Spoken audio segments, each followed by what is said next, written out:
Welcome to Dead in the Night. In tonight's stories, we'll be diving into 4 paranormal hauntings. Without further ado, let's get onto the scares. Let me preface this story with this. While I was an imaginative child at the time of this story, I knew at the age of 6 the difference between imaginary and reality. Of course, I had imaginary friends growing up as an only child, but I knew they were just that, imaginary. When I was 6 years old, my mother and I lived in this much bigger house than the 2 of us needed. We called it the big house, and still call it that when talking about our time there. It was a 3-story house. The first floor comprised the kitchen, dining room, and living room. The second floor had 3 bedrooms and a bathroom, and the third floor was just 1 large room. That was my room. It doubled as a bedroom and a playroom because of the size. My room had 2 little cubby doors. One opened to small storage space, the other my mom could never get to open. It had a small oval knob and a keyhole like one of those keyholes meant for those skeleton keys. This is relevant later. I was not only an only child, but I also had no neighborhood kids to play with. No cousins or family friends. I blame this fact on why I'm still socially awkward, but I digress. Up until this mainly sunny day, there had not been any unusual activity in the big house. I'm now 33, and yet the memory of this day is still so clear. I had just got my first ceramic tea set. The set was a creamy white with a delicate pink flower hand painted on each group, even the tiny spoons. I had gathered my 2 favorite childhood toys, a ragdoll named Rattle and a bear with a clown hat named Snuffy. I had snuck down to the bathroom and filled the teapot with water, and I was fixin' to have my first official tea party. I sat in front of the window where the sunbeams landed on the floor. It was fall, and the spot where the sunbeam hit was always the warmest. I played with Snuffy and Rattle for about 10 minutes when I realized while looking down at the tea set, across from me were a pair of light blue shoes. It happened gradually. It's not like they popped into existence. It's more like when you're looking somewhere else, so your brain doesn't register what you're looking at right away, like that. As I looked up, I saw a girl. She was about my age with copper hair and a knee-length blue dress, lace around the neck and hemline. She wore a silver locket around her neck and the blue shoes I had first seen. For some reason, I wasn't scared. I just asked if she wanted to have some tea. She just nodded and sat in front of me. It's only years later that I fully realized she made absolutely no noise doing so. I don't know how long we played. She never spoke. Just nod or shake her head. The only noise she made was a peal of laughter. After this laughter, I heard my mother open the door at the foot of my stairs. She called, "What are you doing up there? I can hear you squealing down in the kitchen." When my mother had opened the door, I had jumped and looked over my shoulder towards the door. When I turned back to look at the girl, she was gone. Her teacup was still full, Snuffy had fallen over, but nothing else had moved. "Just playing with my tea set, Mama." I called down the stairs, still staring at the space in front of me. Again, I was more confused than scared. That is until I heard a squeaking hinge coming from behind me. I whipped around, looking for the sound, and there it was. The door to the cubby that I had watched my mother trying for hours to open was open. It was open just an inch. That's it, an inch. I sat where I was for what felt like an hour, just staring. Part of me was waiting for a monster to come out. It felt weird. My little mind couldn't figure out what had happened. I debated yelling for my mom. Thought maybe cry. Finally, I gathered the courage to walk towards the little cubby door slowly. Inside was a very tiny space, maybe 3 FT by 3 FT and 4 FT high. There were some old newspapers and debris from years of being untouched. Then I saw a small ring on the floor, not one you wear, like an old door knocker. I pulled it. As it opened, I heard something slide across the hatch. Once the hatch was opened, I looked down into the little door. I was looking down into my bathroom linen closet. I laughed. Even at 6, I realized I had been spooked by a cubby that just had a secret door to the bathroom. As I was looking down, I heard my mother come into the bathroom. So I waited for her to pass the closet, and I yelled, "Boo." I swear she almost fainted. She opened the closet and started, "You little," but she trailed off. From above, I watched her looking all around the lowest shelves of the cabinet, which made me giggle. Finally, she looked up in surprise, which caused me to slam my little hatch closed. As it approached, I saw what had slid off the hatch. It was a silver locket. Moments after I had closed the hatch, my mom was running up the stairs yelling my name. She asked me how I had opened it. So I told her what I had just said to all of you. I remember the dumbfounded look she had at the end as I held up the silver locked, slightly tarnished and covered in dust. After that, weird stuff happened all the time in that house. We would wake up in the morning with every kitchen cabinet open, the water turned on, faraway sounding giggles. The washer started with no one near it. Nothing that bothered my mom, strangely. I kept the necklace until I lost it in 5th grade. I never saw the girl again. In our basement the same month we moved, I had seen one other aberration, ghost, spirit, or whatever you want to call them. My mother and I lived in this house alone. Keep that in mind. I tried to blow bubbles, and the giant jug of bubbles was kept on the basement stairs. I went to get it, and when I bent down to grab them, I could see our washer and dryer. Standing in front of them was a tall, balding man with black hair, a half-unbuttoned plaid shirt, and what appeared to me was black dress pants. When I saw him, he looked directly at me, and then was gone. I have a few more weird stories from the big house. Maybe I'll share them later. Until then, have an excellent spooky season, everyone.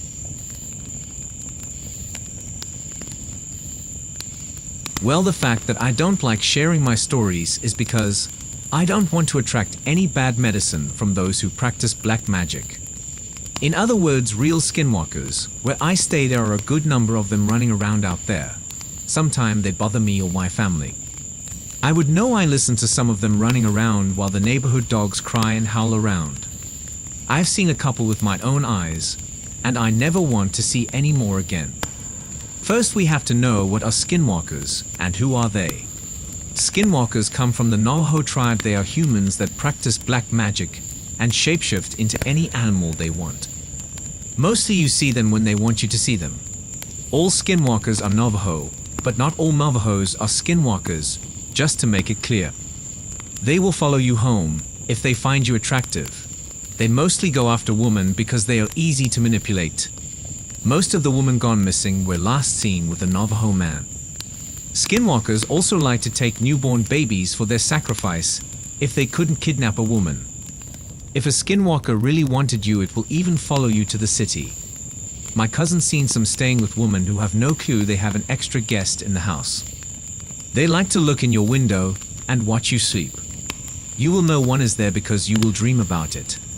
Sometimes they will tap of your window to wake you up, only to see them standing there looking at you. If you're a woman and you happen to be in a bar with Navajo men, be on the lookout for the one that follows you around and tries to play with your hair. That's how they use their black magic with your hair, saliva, or anything that is a part of you. Kinda like witchcraft. A lot of women go missing because skinwalkers follow them home and use their magic to take them to wherever that thing cave is. Here was my first encounter with one. I was around 10 years old when I was staying the night with my little brother and 2 cousins at my grandma's house.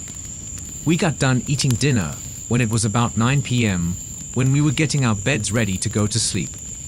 We wanted to stay up, so we started watching Lion King on VHS. My brother and 2 cousins started playing around, and my grandma yelled at them and told them to never play at night or something is gonna wanna play with you. It already knows there are skeptics, and honestly, I don't blame you. However, these things did happen to my family and me. We've all had experiences in some form or another. So, Let's go back to the days of my childhood home, my grandparents' home. The first story happened when I was very young. I don't remember the exact age, and I don't want to lie, but I couldn't have been older than 10. There was a neighbor that lived a few houses from us. Let's call him Mr. Johnson. He had to pass our home to get to his. He was an older gentleman that I saw pretty often. He'd visit us, play games with my grandfather, and all around sit down and have a friendly chat with my grandparents to pass the time. Another Saturday had come. I was sitting on the front porch, playing by myself as usual, and like every Saturday, I saw our lovely Mr. Johnson, all dressed in white, walking past our home to his. I don't remember if I said hi or not, but I remember telling my mom a bit after, "Oh Mom, I saw Mr. Johnson today." My mom looked at me in utter confusion. "Kimberly, are you sure it's Mr. Johnson you saw?" my mother asked. "Yes, Mom. I just saw him walk past our house." My mom then knelt and explained to me that Mr. Johnson had died some days ago. This was the first time death was explained to me, and she took her time to explain what I had seen. My mother never hid these things from me because she didn't want me to be scared, and I genuinely appreciate that. Another time that something paranormal happened, all started from a strange but vivid dream I had. In the plan, there was an older woman. She wore an old-fashioned white dress, and she had a white head wrap on as well. In the dream, it felt like she was leading me to a place where I often played. You see, my grandfather had a large farm, and our home was in front of it. My grandfather built a swing set for me under a huge mango tree on that farm in the backyard. I loved that swing set, and daily, I would play there. In the dream, the same woman led me to the spot where my swing was. Eerily in the dream, she seemed to have walked into the earth, like someone walking willingly into quicksand. As soon as I woke up, I told my mom, who then told my grandparents. You see, my grandparents explained that our house was a family home, and most of our ancestors were buried there, including my great-grandparents. So essentially, our house was built on a burial ground, and my swing, that I played on daily and loved so dearly, was over a grave. There have been so many things that happened to me while growing up there, but I don't remember ever being frightened, since I was the only grandchild who lived in the house at the time. Maybe that's why I never felt scared, because I was never in any danger there. Perhaps my ancestors just loved the idea of a child being there, and thought they needed to keep me company because I was lonely. And maybe that's why I always saw so many strange things. Perhaps I'll write about these experiences if you guys want to read about them. So blurry. I once had a theft. I live in Wisconsin. For the most part, it's fantastic. It's gorgeous year-round, and I've always felt safe here. But one of my friends begs to differ. For privacy reasons, I'll call him Ryan. Ryan's been my best friend for 7 years now. We met during 4th grade, and when the popular game Five Nights at Freddy's came out, we started talking about it. And now, 7 years later, we're still great friends. He recently told me a story that happened a few years ago. He didn't want to talk to me about it, and waited so long because of the nightmares he had.